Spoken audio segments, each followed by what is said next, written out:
Nung nakaraan, nagkabit tayo ng solar sa ibang tahanan. Ngayon naman ay dito mismo sa bahay. After ng pagpapailaw natin sa isang community sa Bukidnon, sa bahay naman ni Mama ang susunod nating lalagyan ng liwanag. Isa sa pinakamalaking issue ng bawat bahay dito mismo sa ating bansa ay ang kuryente. Halos buwan-buwan, ramdam natin yung pagtaas ng bill. At kahit nagtitipid ka na, ay parang wala pa ding pagbabago. Hindi lang to problema ng isang lugar kundi sa buong Pilipinas. Halimbawa na lang sa maraming bayan ay madalas na may brownout. Minsan, nasa kalagitnaan ka ng trabaho, nagluluto, nagpapahinga o may ginagamit kang importanteng appliances tapos biglang mawawala yung kuryente. Talagang kahit sino ay mababad trip. Kaya kahit si Mama ay naapektuhan rin sa gantong sitwasyon. At ayun, nandito sa tabi ko si Mama. At Ma, kamusta yung kuryente dito? Yung kuryente dito, malimit nagba-brown out. Minsan buong araw mula umaga hanggang hapon. Tapos, yun, minsan nga nagpapatay sindi pa siya. Kaya tuloy, yung mga appliances nasisira. Tapos yung kuryente, minsan doble yung yung pagtaas ba ng bill ng kuryente. Tapos, halimbawa, magkaroon ka ng solar. Ano naman yung may tutulong nun sa'yo? Malaki siguro may tutulong ng solar dahil siyempre, pag walang kuryente, pwede na ako halimbawa, manahe. Nanahe kasi ako eh. Tapos, paggabi, may ilaw kasi may may solar. Medyo malaki rin yung maitutulong dito sa bahay. At ang unang tanong, bakit ba ako magpapa-install ng solar? Una ay para makatipid, lalo na sa panahon ngayon na tuloy-tuloy ang pagtaas ng bill ng kuryente. Pangalawa, may backup power kang magagamit kapag brown out. Pangatlo, para maprotektahan ang mga gamit o appliances tuwing may brown out. Sandali, papaliwanag ko.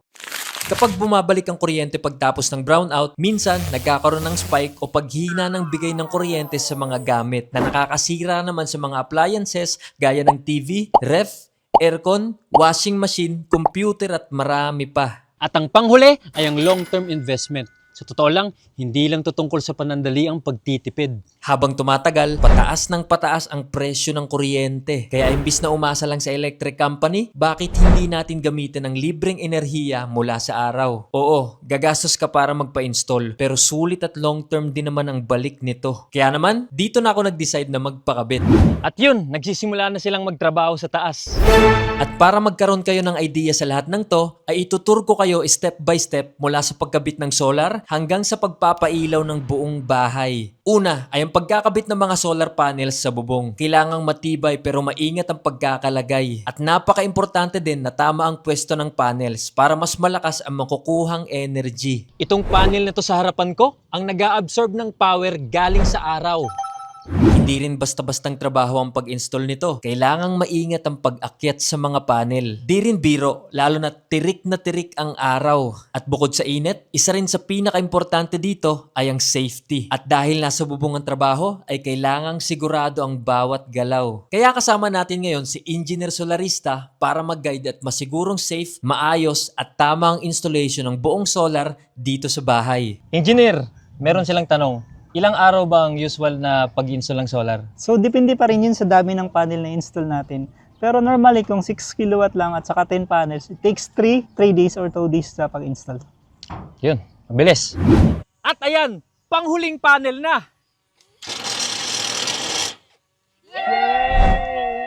Pagtapos makabit ang mga solar panels, ay dito naman tayo sa solar inverter. Ito yung nagsisilbing puso at utak ng buong solar setup. Siya din ang nagko-convert ng energy galing sa solar panels para mapagana ang lahat ng appliances at ilaw sa bahay nyo. At nga pala, meron ding iba't ibang klase ng pag-install ng solar. Una ay ang on-grid. Kung saan ang solar ang nagpapagana ng bahay mo sa araw at kung kulang naman, ay kukuha ng additional power galing sa electric company. Yun nga lang, wala tong baterya. Kaya kapag brown out, ay apektado ka pa rin.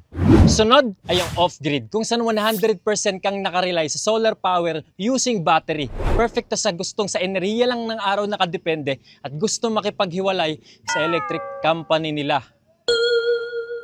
At ang hybrid na combination naman ng parehas. Pwedeng galing sa solar o electric company ang power na gamit mo. Safe din to sa brownout. Ibig sabihin, mapapagana at mapapailaw mo pa rin ang bahay kahit brownout dahil sa naipon nitong energy galing sa battery.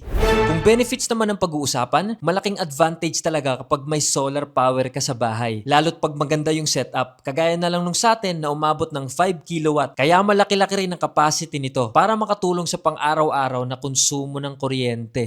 Nga pala, engineer, ano namang yung benepisyo ng pagpapakabit ng solar? So may mga ilan tayong benepisyo na nakukuha pag nag-solar tayo. Unang-una, friendly environment siya. Pangalawa, makakatipid siya sa kuryente. So yun ang mga pwede mong magawa kapag naka-solar ka. At wala kang interruption, wala kang stress. Ang kagandahan at advantage ng solar technology. At isa pa, hindi lang tayo nakakatipid, nakakatulong pa tayo sa kalikasan dahil gumagamit tayo ng clean energy power na galing mismo sa araw. Isa sa pinakamagandang benepisyo ng solar ay renewable energy to. Ibig sabihin, paulit-ulit na libre ang makukuha mong enerhiya araw-araw.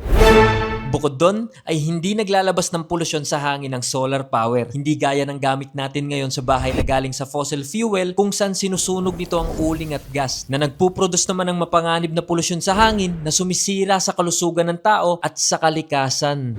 Engineer, magkano ba yung matitipid ko dito sa solar na to? Depende pa rin yan sa gamit ng bahay ninyo. May mga client ako na nagbibil sila ng 10,000 pataas. After na mag-solar, nasa 300 to 500 na lang yung bill nila. Uy, laki. Tama. So, mayroon din kaming in-installa na water station na nagbibil sila ng 5,000 to 7,000. After na mag-solar, nasa 148 to 200 na yung bill nila. Eh, laki pala talaga ng matitipid mo. Oo, yun ang kagandahan pag naka-solar ka. Wow. Sobrang laking matitipid mo. Grabe. In short, ang solar panels ang kumukuha ng energy mula sa araw. Ang inverter ang nagko-convert nito para magamit sa bahay. At ang battery naman ang nag-iipon ng extra power para may backup tayong kuryente, lalo na sa gabi. At isa pa, paano ko naman ito mamamonitor? Huwag kang mag-alala. Andito na lahat yun sa app. As long as connected sa Wi-Fi, mamamonitor mo siya maski sa ang lugar. Less hassle to dahil makikita mo in real time ang performance ng buong solar system mula sa energy na nakukuha, battery level, hanggang sa actual na consumption ng bahay mo. Lahat ng yan ay nasa iisang app lang, kaya mas madali mong mamomonitor. At isa rin sa malaking factor sa pagkakaroon ng solar sa bahay mo ay ang safety. Engineer, hindi ba ito masusunog? Safe ba to? Yes, safe to. Depende pa rin sa pag-install. Kaya nga gumagamit tayo ng mga safety breakers and protection para proteksyonan yung buong bahay at mga appliances. Based sa 11 years experience ko, so far sa awa ng Diyos, wala naman naging problema na sunog sa mga setup ko. Kaya sobrang safe to. Hindi lang basta pagtitipid ang iniisip natin dito, pati na rin ang pangmatagalang tibay at performance ng buong solar power. Engineer, paano kung halimbawa magka-problema yung solar? Mangiiwan ka na lang ba sa ere gaya ng iba? Ay hindi. Lahat ng client namin ay binabalikan pag nagkakaproblema. Napaka-importante rin talaga ang tamang pagpili ng mag-i-install ng solar sa bahay mo para na rin sigurado at hindi ka iwan pagdating ng araw, halimbawang magkaroon ng aberya. At yan, kahit nandito tayo sa probinsya, ay dala-dala ko pa rin ang #1 herbal capsule na nagpapalakas ng immune system ni King Lux. Yan ay ang Power Cells Herbal Capsule. Ang Power Cells ay merong 4 na superfoods ingredients. Yun ay garlic cloves, cayenne pepper, mustard seed powder at cinnamon bark na siguradong makakatulong para pigilan ng mga sakit gaya ng pneumonia, hypertension, cardiovascular disease at iba't ibang uri ng sakit. Available ang Power Cells sa TikTok Shop at sa Lazada. Basta, gamitin mo lang yung promo code na BRIGKLFB1 para magkaroon ka ng 5% discount. O yan, malakas na ulit ang resistensya natin. Balik na tayo sa paggamit ng solar. At ito, moment of truth na. Papailawin na natin yung bahay. At yan, susubukan na natin kung mapapailaw ba ng solar tong bahay. Ito, walang ilaw. In 3, 2, 1. Uy. Yan. Pagana rin.